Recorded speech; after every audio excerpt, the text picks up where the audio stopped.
Bismillahirrahmanirrahim. Allahumma shalli ala sayyidina Muhammad wa ala ali sayyidina Muhammad wajil farajahum warzuqna fid dunya ziyaratahum wa fil akhirati syafa'atuhum. Assalamualaikum ya Rasulullah. Assalamualaikum wa ala ibadillahi salihin. Assalamualaikum jami'an warahmatullahi wabarakatuh. Alhamdulillahirabbil alamin. Allahumma shalli ala sayyidina Muhammad wa ala ali sayyidina Muhammad wajil farajahum warzuqna fid dunya ziyaratahum wa fil akhirati syafa'atuhum. Kawan-kawan yang terhormat dan teman-teman yang dimuliakan oleh Allah Ta'ala, serta Bapak dan Ibu yang menyaksikan channel kita ini. Di tangan saya itu ada buku karya Allah Yarham, Jangan Bakar Taman Surga. Buku ini cukup lama tidak dibaca ulang, tapi buku ini sempat dijadikan daras ketika mengajar di sekolah Bahtera Bandung, dan belum tuntas sebetulnya membacanya itu. Jadi kita akan mungkin melanjutkan kembali pembacaan yang tidak tuntas itu. Mudah-mudahan bisa sampai pada kata tuntas dalam arti pemaknaannya juga kita tuntas. Tapi lagi-lagi kalau bicara tentang pemaknaan itu kadang-kadang tidak tuntas. Jadi kita tetap saja bahwa kita memerlukan penyempurnaan dari aspek ilmu pengetahuan. Nah, yang kita baca itu hari ini adalah yang pada halaman 104. Ya, 104 itu dengan judul adalah Perjalanan Amal ke Langit. Ya, Bismillahirrahmanirrahim. Saya akan terjemahkan Anda sebuah hadis yang diriwayatkan oleh Ibnu Zawzi dari Ali bin Abi Thalib karramallahu wajhah. Tapi sebelum itu izinkanlah saya bercerita tentang kriteria hadis yang bisa diterima. Ahli hadis mengembangkan ilmu hadis, ilmu mencela dan meluruskan, atau ilmu jarah wa ta'dil. Sayangnya, mencela dan meluruskan hadis sangat bergantung kepada mazhab seseorang. Tidak pernah ada dua orang ahli hadis sepakat dalam mengecam atau mempercayai periwayat hadis, kata Ibnu Hajar al-Asqalani. Jadi, untuk orang awam seperti kita, apa kriteria yang bisa kita gunakan? Gunakanlah Al-Quran sebagai ukuran. Jika isi hadis sesuai dengan kandungan Al-Quran, maka terimalah. Jika hadis bertentangan dengan Al-Quran, maka tolaklah. Bukankah akhlak Nabi adalah Al-Quran? Maka tentu akhlak yang diajarkannya juga adalah akhlak Al-Quranul Karim. Nah, pemirsa, bahwa pada dua paragraf ini adalah Allah Yarham menyampaikan tentang akan berencana untuk membacakan, menerjemahkan, menyampaikan riwayat dari Ibnu Zawzi yang jalurnya kepada Ali bin Abi Thalib tentang amal. Tetapi kemudian sebelumnya beliau menyampaikan juga tentang hadis, kriteria hadis, tentang bagaimana penilaian hadis. Di antara para muhadis itu tidak pernah ada kata sepakat, yaitu bahkan disandarkan pada mazhab seseorang ketika menilai kebenarannya itu. Lalu beliau memilih standar yang utama untuk menilai hadis itu bukan pada jalur wa ta'dil, tapi kita harus menggunakan Al-Quran Karim sebagai ukuran untuk menilai kebenaran hadis itu, baik dari mungkin ini aspek matannya.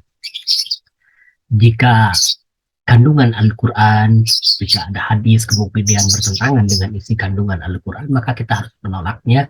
Tetapi kalau sesuai maka diterima. Bahkan beliau juga menyebutkan akhlak Nabi adalah Al-Quran Al-Karim. Jadi untuk hadis-hadis baginda Nabi Muhammad SAW itu harus cocokkan dengan Al-Quran. Kalau cocok dan memiliki nilai-nilai Al-Qurani, maka tentu bahwa ini adalah betul-betul hadis baginda Nabi Muhammad SAW, karena akhlak Al-Quran, akhlak baginda Nabi Muhammad SAW adalah Al-Quran. Bahkan Nabi pun disebut sebagai Al-Quran yang berjalan. Dalam hadis berikut, semua butir nilai yang disebutkan dalam hadis didukung oleh Al-Quran. Rasulullah SAW bersabda, Allah menciptakan langit dan bumi. Pada setiap langit ada pintunya. Pada setiap pintu ada malaikatnya. Pada setiap orang mukmin Allah tempatkan 4 malaikat, 2 di pagi hari dan 2 di sore hari. Pada waktu sore, 2 malaikat membawa amal mukmin hamba Tuhan itu ke langit.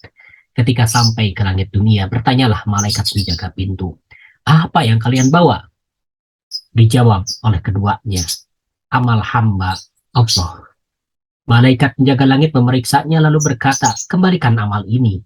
Allah tidak mau menerimanya dan melaknatnya. Kembalikan amal ini. Allah tidak mau menerimanya dan Allah juga melaknatnya. Karena pelaku amal itu adalah seorang pendengki. Allah melarangku untuk meloloskan amal para pendengki. Benarlah firman Allah Subhanahu wa taala dalam kitabnya, dan janganlah kamu iri hati terhadap apa yang dikaruniakan Allah kepada sebagian kamu lebih banyak dari sebagian yang lain. An-Nisa ayat 32. Pada hadis yang dibacakan tadi, kita ketahui bahwa amal, jadi malaikat itu ada 2 malaikat yang membawa amal seseorang. Pagi hari mencatat, menilai, mencatatkan amal-amal yang diperbuat oleh seorang hamba.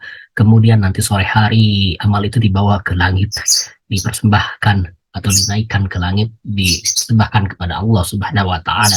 Tetapi dalam perjalanannya ditegah oleh malaikat yang lain, ditanyakan amal siapa dan sebagainya, dan ternyata amal yang paling amal itu tidak diterima oleh Allah Subhanahu wa taala. Amal seorang hamba itu tidak diterima karena dia adalah seorang pendengki. Kalau seorang pendengki, maka amal-amalnya tidak diterima sesuai dengan surat An-Nisa ayat 32. Apabila pengamal itu dirinya bersih dari hasad, maka amalnya naik ke langit. Malaikat penjaga langit berdua berkata, kembalikan amal ini. Allah tidak mau menerimanya dan melaknatnya. Karena pelaku amal ini adalah orang yang suka membicarakan keburukan orang. Allah melarangku untuk meloloskan amal para penggunjing. Benarlah firman Allah Subhanahu wa taala dalam kitabnya, hai orang-orang yang beriman, jauhilah kebanyakan dari prasangka. Sesungguhnya sebagian dari prasangka itu dosa, dan janganlah kamu mencari-cari kesalahan orang lain, dan janganlah sebagian kamu menggunjing sebagian yang lain. Sukakah salah seorang di antara kamu memakan daging saudaranya yang sudah mati? Kalau tadi disebutkan dalam hadis itu bahwa Allah tidak akan menerima seorang hamba yang beramal, tetapi kemudian dalam aktivitasnya dia mendengki. Nah, sekarang ini yang kedua ini, bahwa Allah Subhanahu wa taala tidak menerima amal seseorang hamba kalau dia termasuk orang yang senantiasa hasad, senantiasa ghibah, membicarakan, benci kepada orang lain. Kalau dia benci pada orang lain, maka amal ibadahnya tidak diterima oleh Allah Subhanahu wa taala. Bahkan di dalam surat Al-Hujurat ayat 12 itu dianggap sebagai orang yang memakan daging saudara. Ya, hasad itu, hasad atau membenci atau perilaku orang yang kemudian membicarakan orang lain. Hasad termasuk bagian dari membicarakan orang lain, kemudian itu berasal dari prasangka, kira-kira, atau berasal dari sesuatu yang sifatnya dugaan-dugaan kemudian disebarluaskan dan sebagainya. Nah, kalau ada orang yang seperti itu, meskipun dia beramal saleh yang banyak, tetapi kemudian kalau melakukan hasad, kalau kemudian membicarakan keburukan orang lain, ghibah misalkan, maka dia akan ditolak oleh Allah Subhanahu wa taala amal ibadahnya. Untuk menghindari pengulangan, selanjutnya saya perisikat saja. Di langit ketiga, ditolaklah amal orang yang berbuat zalim, yakni orang yang mengambil harta orang dengan cara batil. Ini dibenarkan Al-Quranul Karim dalam surat Al-Baqarah 188. Di langit keempat, ditolaklah amal para pengkhianat ini. Ini dibenarkan Al-Quran dalam surat Al-Anfal ayat 27. Di langit kelima, ditolaklah amal orang-orang yang takabur. Ini dibenarkan Al-Quranul Karim dalam surat Al-Ghafir atau Mukmin 60. Di langit yang keenam, ditolaklah amal orang-orang yang riya, beramal bukan karena Allah. Ini dibenarkan Al-Quranul Karim dalam surat An-Nisa 142. Di langit ketujuh, ditolaklah amal para pelaku dosa besar. Ini dibenarkan dalam Al-Quranul Karim surat Al-Jasiyah ayat 21. Bila amal itu dilakukan tanpa kedengkian, tanpa gunjingan, tanpa kezaliman, tanpa pengkhianatan, tanpa takabur, tanpa ria, tanpa dosa-dosa besar, maka naiklah ia jauh di atas langit ketujuh. Jadi kalau kita tidak terjerumus dalam aspek-aspek keburukan dari aspek keburukan, kedengkian, gunjingan, zalim, khianat, kemudian takabur, ria, atau juga melakukan dosa-dosa besar, kalau kita tidak melakukan itu semua, maka amal kita akan naik ke langit, di atas langit yang ketujuh itu berdasarkan pada buku Al-Yaraham ini. eh, Amal itu bercahaya bagaikan kilat. Setiap kali ia melewati para malaikat, mereka semua memohonkan ampunan bagi pengamalnya, dan malaikat mengantarkannya sampai iliin, tingkat paling tinggi. Kalau ada orang yang beramal ibadah, amal saleh, seorang hamba yang tidak terkait dengan yang tadi, yang dilarang tadi, tidak terkait dengan perilaku-perilaku yang akan tertolaknya amal-amal itu, maka dia amal yang baik itu akan naik ke langit sampai pada tingkat yang iliin, yang paling tertinggi. Hal ini disebutkan dalam firman Allah Subhanahu wa taala dalam surah Al-Mutaffifin ayat 18 sampai 21. Para pemikul arasy pun berdoa, "Ya Tuhan kami, dan masukkanlah mereka ke dalam surga Aden yang telah Kau janjikan kepada mereka dan orang-orang yang saleh di antara orang-orang tua mereka, pasangan-pasangan mereka dan keturunan mereka semua. Sungguh Engkau Maha Perkasa, Maha Bijaksana." Surat Al-Mu'min ayat 8. Pemirsa rahimakumullah, bahwa pada buku ini yang terkait dengan naiknya amal-amal ibadah, perjalanan amal ke langit, diketahui bahwa amal seorang itu yang kita lakukan, kebaikan, sedekah dan sebagainya, itu sebetulnya tidak langsung diterima oleh Allah Subhanahu wa taala, tetapi akan mengalami penolakan-penolakan jika kita pertama melakukan kedengkian, kita dengki kepada orang lain, kita menggunjing atau menghibah pada orang lain, kemudian kita juga berzalim, melakukan kezaliman, menindas orang lain, kemudian juga kita berkhianat, kemudian juga kita takabur, sombong, kemudian juga ria, yaitu memamerkan gitu, kemudian juga kita melakukan dosa-dosa besar, maka amal-amal yang kita lakukan, sebaik apapun amal yang kita lakukan, sebanyak apapun amal yang kita lakukan, itu akan tertahan, akan tertolak, akan ditolak oleh para malaikat, dan tidak akan sampai ke langit, tidak akan sampai ke iliin, langit yang paling tinggi, tidak akan sampai pada Tuhan.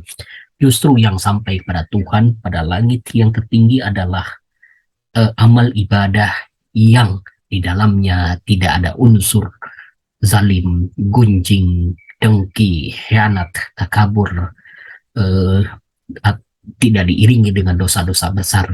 Jadi yang bagaimanakah sebetulnya amal-amal ibadah yang diterima oleh Allah Subhanahu wa taala? Tentu saja adalah amal-amal yang ikhlas, amal-amal ibadah yang disandarkan hanya kepada Allah Subhanahu wa taala. Orang yang senantiasa pasrah, sumerah kepada Allah Ta'ala, melakukan amal-amal ibadah dengan sebaik-baiknya tanpa ada hal-hal yang terkait dengan dengki, gunjing, zalim, khianat, takabur, ria, dan dosa-dosa besar, maka dia akan sampai pada ini. Mudah-mudahan Allah Subhanahu wa taala menerima amal ibadah kita, termasuk juga upaya-upaya pencerahan seperti yang kami lakukan ini. Aku qouli hadza wa astaghfirullah li wa lakum wa ma taufiqi illa billah. Alaihi tawakkaltu wa ilaihi unib. Assalamualaikum warahmatullahi wabarakatuh.